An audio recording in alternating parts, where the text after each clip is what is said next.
बिस्मिल्लाहिर्रहमानिर्रहीम। अस्सलामुअलैकुम वरहमतुल्लाहि वबरकातुह। आज जुम्मा का दिन था। बहुत से लोग मस्जिद में नमाज़ पढ़ने जा रहे थे और मैं मस्जिद के बाहर बैठी भीख मांग रही थी। मस्जिद में कोई भी खूबसूरत लड़का जाता तो मैं उसकी तरफ हसरत से देखती और दुआ करती कि मेरी इस लड़के से शादी हो जाए तो मेरी ज़िंदगी भी संवर जाएगी। अचानक मेरी नज़र एक चेहरे पर पड़ी। वो बेहद हसीन और खूबरू नौजवान था। उसे देखते ही मेरा जी चाहा कि काश ये शख्स मेरी तरफ मुतवज्जह हो जाए, लेकिन वो शख्स खामोशी से मस्जिद की ओर वापसी पर सरसरी से अंदाज में मुझे 500 का नोट देकर चला गया। मैं इस सख़ी दिल आदमी को देखकर बहुत मुतासिर हुई थी। अगले दिन फिर से मैं उसका इंतज़ार करने लगी। वो ज़ोहर की नमाज़ मस्जिद में पढ़ता था। मैं बहुत बेचैन होती, कैसे इससे बात करूं। एक दिन मैंने तंग आकर उससे बात करने की ठान ली। जैसे ही वो नमाज़ पढ़कर बाहर निकला, मैं उसके पैरों में गिर गई और बोली, अल्लाह का वास्ता साहब, मेरी मदद करो। इस दुनिया में मेरा कोई ठिकाना नहीं। यहाँ के जालिम भेड़िए मुझे खा जाएंगे। खुदा के लिए मुझे पनाह दे दो। मैं रो रही थी। इस तरह के डरामे तो मैं खूब जानती थी।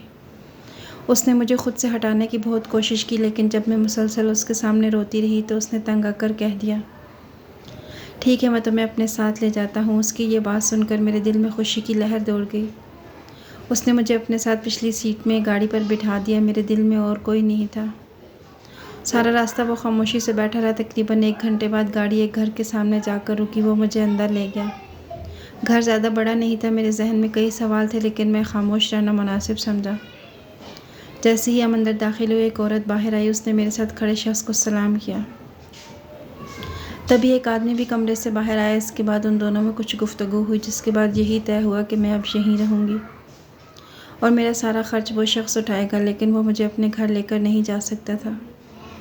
ये फ़ैसला मुझे पसंद नहीं आया, क्योंकि मैं तो उसके साथ रहना चाहती थी। मैं पहली ही नज़र में उसे अपना बनाने की ख्वाहिश कर बैठी थी। खैर, वो मुझे वहाँ छोड़कर वापस चला गया। इस घर में सिर्फ फिरदौस और उसका शोहर रहते थे। उसका शोहर उस आदमी का दोस्त था, इसलिए वो मुझे यहाँ छोड़कर चला गया। फिर दोस्त ने मुझे अपने कपड़े दिए। मैंने नहाकर वो पहने तो मेरा हुलिया ही बदल गया। थोड़ी देर के लिए वो मेरे लिए खाना ले आई और मेरे पास बैठी। मैंने मुनासिब मौका समझकर उस शख्स के बारे में पूछ लिया। जैसे ही मैंने सवाल किया कि वो शख्स कौन था और मुझे यहाँ क्यों छोड़ कर गया, तो फिर दोस्त कहने लगी, उसका नाम सालार है। बहुत ही अच्छा और नेक इंसान है। अमीर भी बहुत है। ये बहुत से गरीबों की मदद करता है। इसकी मंगनी हो चुकी है और जल्दी इसकी शादी है, इसलिए तुम्हें यहाँ छोड़ कर गया है कि इस पर कोई बात ना बन जाए। उसकी बातों से मुझे अंदाज़ा हुआ कि फिरदौस को बातें करने का बड़ा शौक़ है। ऐसी लड़कियों को अपनी मुट्ठी में करना मेरे बाएं हाथ का खेल था।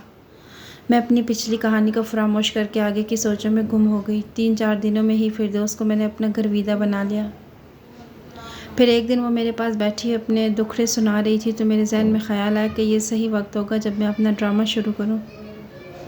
फिर मैंने फिरदौस से कहा, मैं तुमसे एक बात करना चाहती हूँ, लेकिन वादा करो तुम किसी को नहीं बताओगी। उसने फ़ौरन वादा कर लिया। तब मैंने उससे कहा, मैं बहुत मजबूर लड़की हूँ और सारी ज़िंदगी बिना किसी सहारे के कैसे रहूँगी। मुझे किसी सहारे की ज़रूरत है। मेरी बात पर वो परेशान होकर बोली, तुम्हारी बात ठीक है, पर मैं क्या कर सकती हूँ। तब मैंने उससे कहा कि मैं सालार से शादी करना चाहती हूँ। उससे अच्छा जीवन साथी मेरे लिए और कोई नहीं हो सकता। मेरी बात सुनकर वो एकदम चौंक गई। फिर बोली, उसकी तो शादी होने वाली है, वो पसंद की शादी कर रहा है। मैंने उसके आगे हाथ जोड़ दिया और कहा कि जो भी हो, मुझे उससे अपना बनाना है, क्योंकि मैं उसे दिलो जान से चाहती हूँ। मेरी आंखों से मुतवातिर गिरते आंसुओं ने उसे परेशान कर दिया। मैं जानती थी कि वो बहुत भोली है, जल्दी मेरी बात मान जाएगी। फिर ऐसा ही हुआ। मेरी फरियाद सुनकर उसने हामी भर ली और कहा है, ठीक है, जैसे तुम कहोगी मैं वैसे ही करूँगी। उसकी बात सुनकर मेरे चेहरे पर फातिहाना मुस्कुराहट दौड़ आई। अगले ही रोज़ मेरे मंसूबे के मुताबिक उसने सालार को बहाने से अपने घर बुला लिया। सालार 2 घंटे में घर आ गया। फिरदौस उसके लिए चाय बना कर लाई और चाय में मेरी हिदायत के मुताबिक नींद की गोलियां मिला दी। अभी 5 मिनट भी नहीं गुजरे थे कि सालार की आंख लग गई। मैं और फिरदौस उसके भारी वजूद को घसीटते हुए मेरे कमरे में ले आया और बेड पर लेटा दिया। मैं जानती थी कि अब हमें क्या करना है। मैं उसके पास ही बैठकर पिछली ज़िंदगी के बारे में सोचने लगी, जिसे छोड़कर मैं इस मकाम तक पहुंची थी। मेरा नाम कोमल था। मैं एक बड़े मुतवस्सित घराने से ताल्लुक़ रखती थी, लेकिन अपने वालिदैन की अकलौती औलाद होने की वजह से मुझे हमेशा उनसे मोहब्बत और प्यार मिला था। मैं उनकी आंखों की ठंडक थी और दिल का सुकून थी। वो मेरी हर छोटी से छोटी और बड़ी से बड़ी ख्वाहिश को पूरा करने की कोशिश करते। लेकिन मेरी किस्मत में शायद उनका ज़्यादा प्यार नहीं था, क्योंकि मुझे एक लड़के नदीम से मोहब्बत हो गई। उसकी करियाने की दुकान हमारी गली में थी।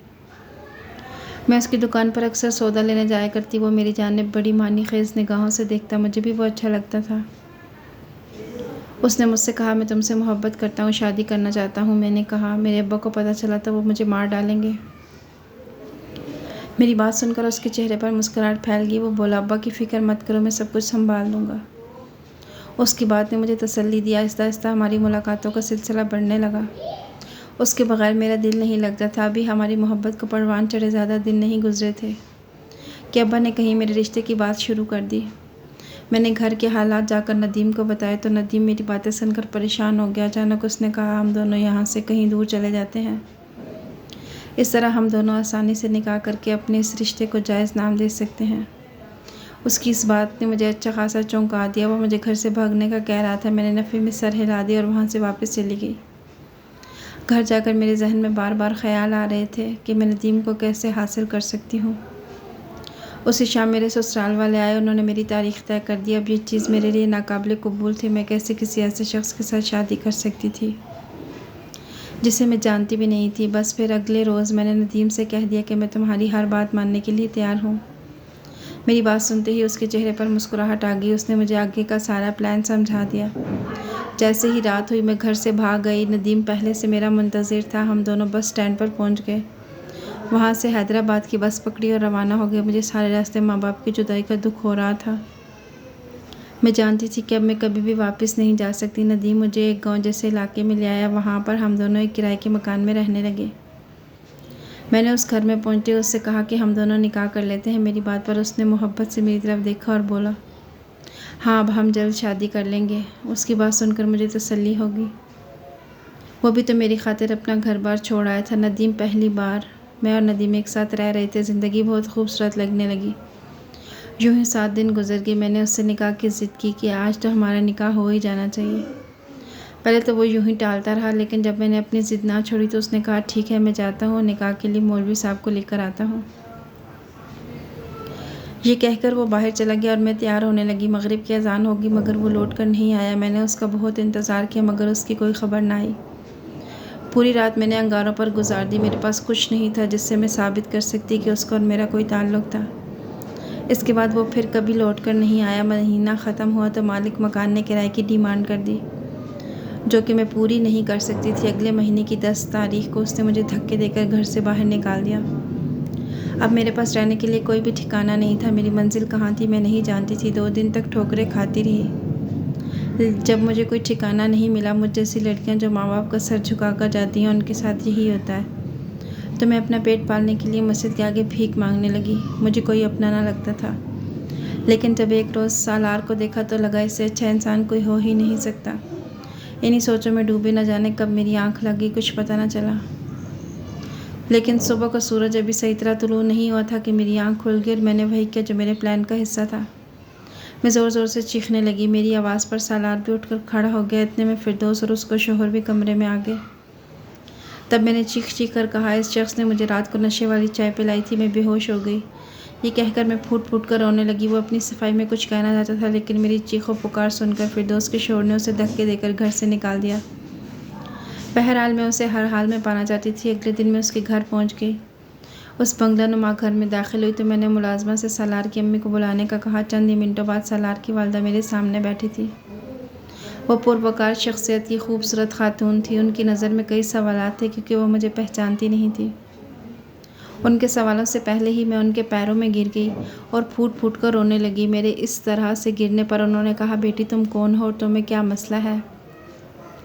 तब मैंने कहा, आंटी आपका बेटा सालार, उसने मुझे बर्बाद कर दिया, मेरी इज़्ज़त खाक में मिला दी। अब बताएं अब मैं कहाँ जाऊँगी? मेरे पास तो कोई सहारा नहीं।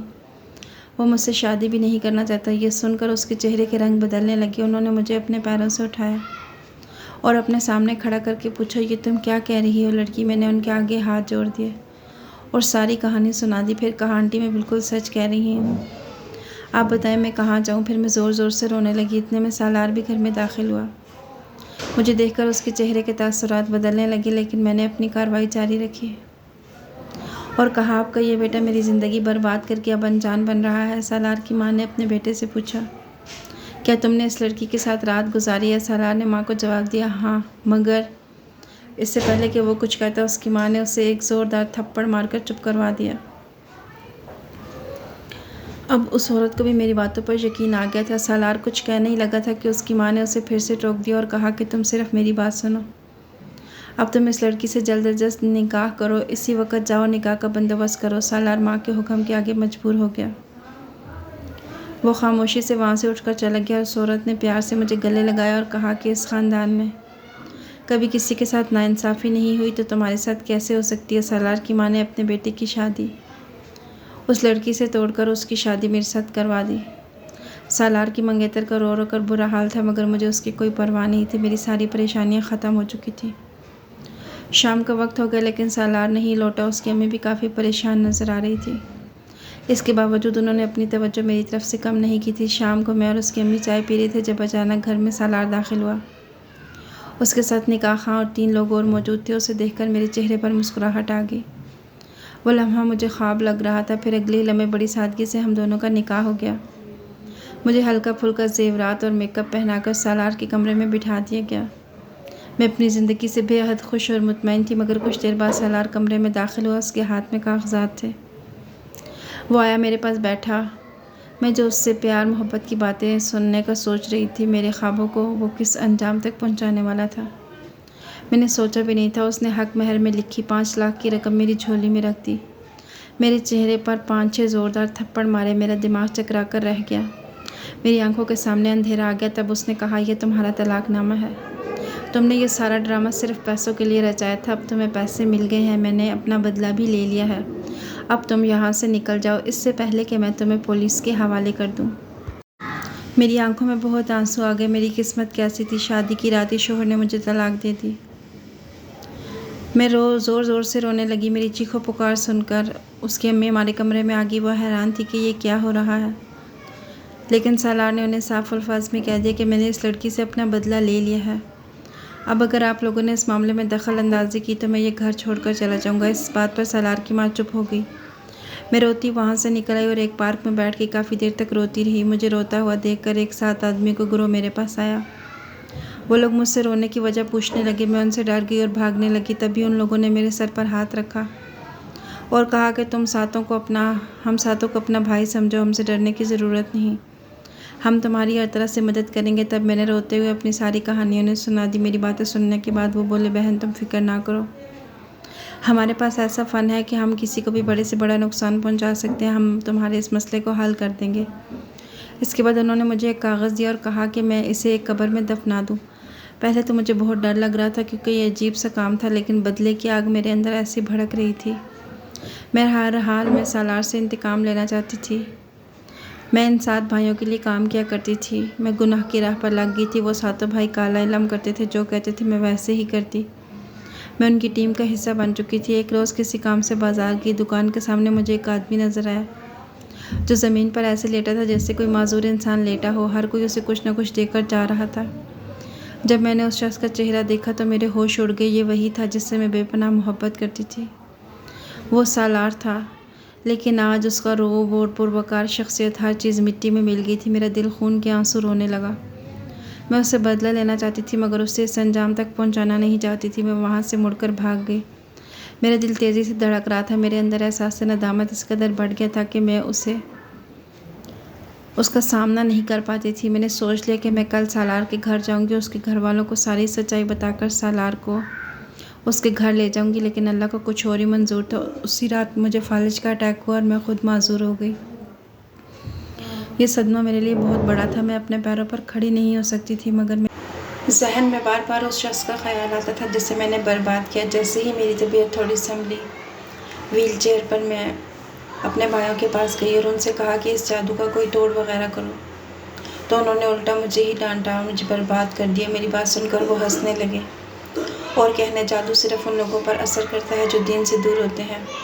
अगर तुम एक दीनदार औरत होती तो तुम्हारे साथ ऐसा कुछ नहीं होता। बेहतर है तुम यहाँ से चली जाओ। ये सुनकर मेरी आंखों में आंसू आ गए और मैं जान गई कि इन लोगों ने मेरा गलत इस्तेमाल किया।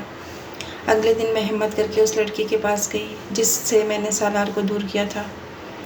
मैंने उसे अपने पिछले सारे गुनाह बता दिए और कहा कि सालार बेकसूर है, ये सब मेरी वजह से हुआ था। मैंने उसके सामने हाथ जोड़कर फरियाद की। तब उसे मेरी बात पर यकीन आ गया। उसने कहा वो खुद हैरान थी कि सालार को क्या हो गया है। अचानक उसका कारोबार तबाह हो गया और वो एक्सीडेंट में माजूर हो गया था। फिर वो हर रोज़ अपने घर वालों से झगड़े करता और आखिरकार उसने अपना घर बार छोड़ दिया। ये सब जादू का असर था।